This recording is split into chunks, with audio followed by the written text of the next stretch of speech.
Hey, what's up, everybody? Welcome back to News Dose. So, one of the most successful games this year has actually been an Xbox console exclusive up to this point, being Palworld. I mean, this game just absolutely exploded onto the scene with instantaneous success on Steam, Xbox, and even Xbox Game Pass. I mean, you just gotta love it that this game was on Xbox Game Pass. It reached more than 25 million players, which is just absolutely insane to think about, especially with how fast it reached that number. I mean, this is a new IP. But one of the biggest questions has been about that exclusivity on Xbox consoles. Is it going to stay on Xbox for good, or will it expand to other platforms? And, well, we got some more information about that today. We got some news for both PlayStation and Nintendo on that front, though I will say they are quite differing in their answers. Now, one of PlayStation's 2024 exclusives, though, also seems to be moving to another platform, so do make sure to stay tuned for that as well. But the way I want to start today's video is actually with Forza Horizon 4. Now, the reason I want to start with this game specifically is because I think it's important for everybody to know before it's too late. You know, this is a great game, and they just announced that Forza Horizon 4 will be delisted from digital platforms on December 15th.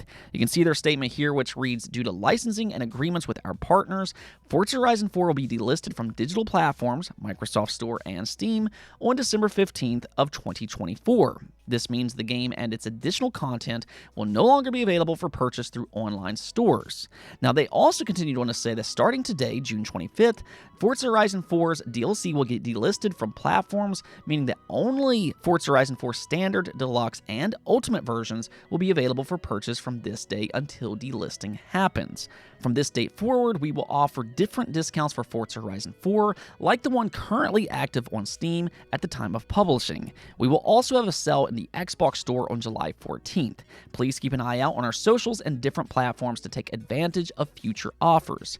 On December 15th, Forza Horizon 4 will be delisted from stores and also Xbox Game Pass. This means the game and its additional content will no longer be available for purchase. Importantly, though, players who already own the game and its content will be able to download and play it as normal, including its offline, online, and multiplayer features.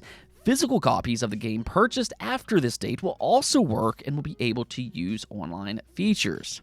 So, I mean, there's a lot to take away from this statement, but I'd say the most welcoming part about this news is that they are looking to at least lower the price through various discounts on both Steam and Xbox before its eventual listing.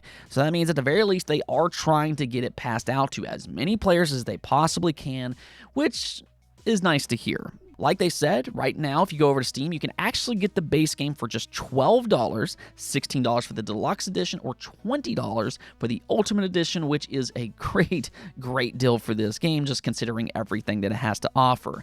That's down from its usual $100 price tag for the Ultimate Edition, and I mean, I'd honestly say that this is one of the best racing games that I've ever played, and it's arguably the best Forza Horizon game as well, depending on who you ask.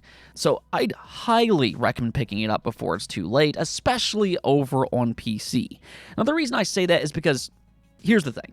This is just yet another example as to why physical media is so important. Even after Forza Horizon 4 gets delisted, as they mentioned, you'll still be able to get a physical copy for Xbox, and you'll be able to play it that way, no problem whatsoever. However, when it comes to PC, you know, things are a little bit different. PC gamers aren't going to have that same privilege. So hypothetically, let's say if you want to buy this game for your Steam Deck, or if you want to buy it for your PC rig, it's pretty much now or never, unless they fix its licensing issues sometime in the future and bring it back. I mean, who knows? Maybe they'll do something like that. But that is the other thing about this situation. This type of thing is not all that uncommon for racing games, because they have all of these different licenses for these different car manufacturers. And then there's also the music licenses on top of that. So, you know, it is a little bit frustrating that these racing games don't have a longer life cycle when it comes to that digital storefront.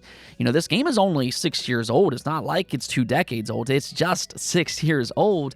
And the same thing will eventually happen with Forza Horizon 5 as well. Now, by that point, Forza Horizon 6 will more than likely be out, and a lot of the community will have moved over to that game.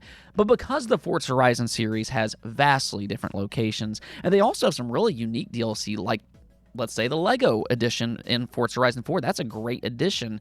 So it's just an unfortunate situation that makes these games a lot less accessible, especially over the PC platform. At least over on Xbox, you still have that physical copy that you can go out and buy secondhand if need be. So again, physical media to the rescue here. But for anybody who wants that digital copy, especially again over on PC, if you're even slightly interested in Forza Horizon 4, the time to get it is right now. Now, piggybacking off the topic of physical media, there was actually a report going around yesterday that gave physical collectors in the UK quite the scare. This report originally came from Gfinity Esports, and they claimed that the retail chain by the name of Game is stopping all in-store sales of physical games and also gaming hardware. Allegedly, they weren't even sure if they would do midnight launches for the PlayStation 5 Pro, which is expected to release later this year, and the Nintendo Switch 2, which is set to release sometime in 2025. And more or less, the idea that was floated around in this article is that they were going to sell games and hardware through pre-orders only going forward. So basically what that means is that you'd be able to pre-order and then have that item shipped to their store where you would then pick it up. But they wouldn't have any other copies beyond that in their store other than those pre-orders specifically. So a few big websites picked this story up, and it really had a lot of people freaked out at first. But I'm happy to say that if you saw this report, you can now rest assured because Game did respond. And you can see the response here, which reads, "This report is categorically not true. Game continues to support the physical gaming market, offering a wide range of physical games, hardware, software, accessories, and digital gift cards in stores and online." So if anything here, the fact that they responded in this manner, it seems pretty clear that they didn't like this news getting out in the wild. They shut it down pretty quick. And at least for the time being, this is good news for you physical collectors out there. Hopefully that will remain good news going forward. Okay, so let's go and talk about a couple exclusive games, though, for PlayStation and also for Xbox. Now, we'll first start off here with the Xbox console exclusive because the biggest game this year so far has been Palworld, and it appears to now be making its way over to the PlayStation 5. I mean, early on, there was a lot of back and forth on whether or not a PS5 version was in the works, but we now have a pretty good indication that it, in fact, is. This is because Pocket Pair's community manager not so subtly hinted that a PS5 version is on its way. You can read the tweet here, which says, "Palworld," and then you can see the black, green, and white hearts.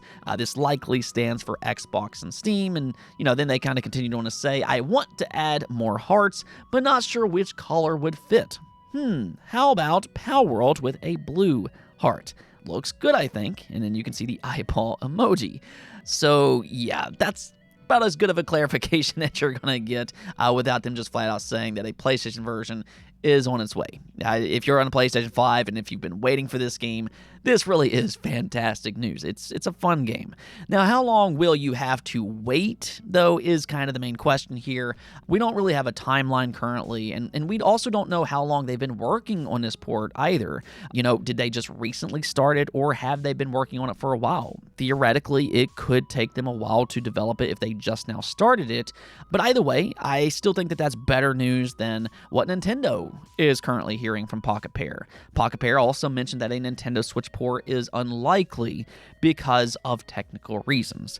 Now, I don't really find that to be surprising, though. The Switch is a 7-year-old console by this point, and even on more modern technology like the Steam Deck, Palworld doesn't always exactly run the best. Now, it has improved over time, but I'd say for now, the Switch version just doesn't really seem to be all that realistic. I think the better question, and this goes for a lot of other games that are coming out within the next year or so, it really is about that Switch successor by this point, but currently they haven't really tipped their hat one way or the other if they're working on that Switch successor.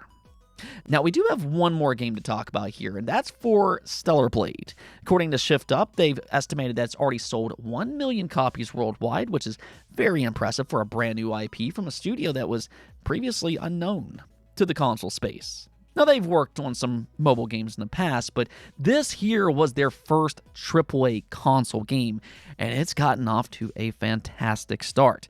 Fans seem to absolutely love it. It currently has one of the highest user ratings on Metacritic with a 9.2 overall score, and now we know it's been a commercial success as well, selling 1 million units. This more or less explains why they've already suggested that they are working on a sequel. They have a hit in their hands, and they have a chance to further grow it as a franchise. Another way that they could grow it, though, is by releasing a PC version. This has been highly requested online, and they'd actually responded to that by saying a PC version is in fact under consideration, but interestingly, they can't confirm anything because of contract obligations. Now, I mean, you can kind of read between the lines there. They want a PC version, they're considering it, but they can't flat out confirm anything because they're partnered up with PlayStation. So my guess here is that it'll probably come over to PC sometime in the future once that contract ends. Now, whether that will be 6 months down the line, a year, or maybe even longer, it's really hard to say by this point. But the safe bet here is that Stellar Blade will eventually come over to PC sometime in the future, which I'd say is great to hear. Anyways, though, that's going to be it for this episode, but if you do like these daily News Dose updates, do make sure to hit that subscribe button below. But until next time, peace out.